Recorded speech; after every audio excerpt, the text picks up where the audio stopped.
मुसलमान का बच्चा गोली करो। বাংলাদেশি কোনো সিনেমার প্রথম ঝলক দেখেই কি আপনার মনে কখনো ভিনদেশি বড় বাজেটের অ্যাকশন ছবির কথা উকি দিয়েছে? যদি না দিয়ে থাকে তবে সদ্য মুক্তি পাওয়া দম সিনেমার অফিসিয়াল ট্রেলারটি আপনাকে সেই নতুন অভিজ্ঞতা দিতে যাচ্ছে। 2026 সালের ঈদুল ফিতর উপলক্ষে বড় পর্দায় আসতে চলেছে রেদওয়ান রনির পরিচালনায় এই নতুন অ্যাকশন থ্রিলার। ট্রেলারটি প্রকাশের পর থেকেই সাধারণ দর্শক থেকে শুরু করে সিনেমা প্রেমীদের মাঝে এমন এক দারুণ উন্মাদনা তৈরি হয়েছে যে অনেকেই এটিকে এখন থেকেই এবারের ঈদের 1 নম্বর সিনেমা হিসেবে ধরে নিচ্ছেন। সবচেয়ে চমকপ্রদ তথ্য হলো হার্ডকোর অ্যাকশনের এই পুরো সিনেমাটি নির্মিত হয়েছে একটি সত্য ঘটনা অবলম্বনে। ট্রেলার দেখার পর প্রথমেই যে বিষয়টি আপনি সরাসরি নজর কাড়বে তা হলো এর বিশাল প্রোডাকশন ভ্যালু। কাজাখস্তানের চমৎকার সব লোকেশনে সিনেমাটির একটি বড় অংশের শুটিং সম্পন্ন হয়েছে। এর সাথে যুক্ত হয়েছে আন্তর্জাতিক মানের দারুণ সিনেমাটোগ্রাফি, নিখুঁত ভিএফএক্স এবং জমজমাট অ্যাকশন কোরিওগ্রাফি। এই সব কিছু মিলিয়ে ট্রেলারটি প্রমাণ করে দেয় যে আমাদের দেশের সিনেমা এখন সত্যি টেকনিক্যাল দিক দিয়ে নেক্সট লেভেলে পৌঁছে গেছে।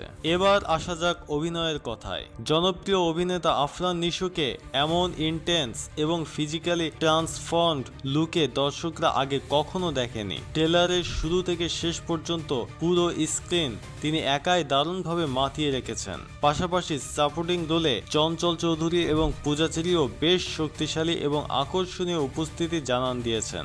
দম ধরে রাখা থিমটাকে পুরো ট্রেলারে খুব সুন্দরভাবে ফুটিয়ে তোলা হয়েছে।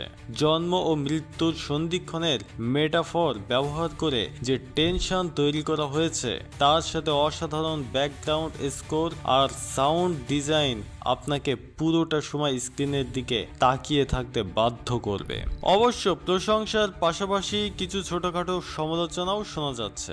অনেক দর্শক মন্তব্য করেছেন ট্রেলারের কিছু অংশে সাউথ ইন্ডিয়ান মাস অ্যাকশন সিনেমার ভাইব পাওয়া গেছে। কেউ আবার জনপ্রিয় সিনেমা গোট লাইফের সাথে এর কোনো মিল আছে কিনা সেই প্রশ্নও তুলেছেন। তবে নির্মাতা পরিষ্কার জানিয়ে দিয়েছেন যে এর গল্প সম্পূর্ণ অরিজিনাল। ট্রেলার গল্পের পুরোটা প্রকাশ না করলেও ক্লাইম্যাক্সের দিকে যাওয়ার পথটা কিছু মানুষের কাছে সামান্য প্রেডিক্টেবল মনে হতে পারে।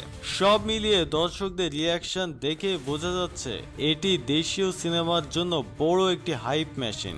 ইন্টারনেট জুড়ে শুধু ব্লকবাস্টার লুকস বা দেশীয় সিনেমায় এর থেকে বেটার হয় না এমন কমেন্ট চোখে পড়ছে।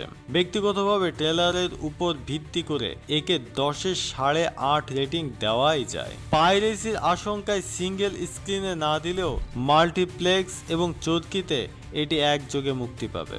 যারা এর আগে সুড়ঙ্গ সিনেমায় নিশোর কাজ পছন্দ করেছিলেন তাদের জন্য এই ঈদে দম মাস্ট ওয়াচ একটা সিনেমা হতে চলেছে।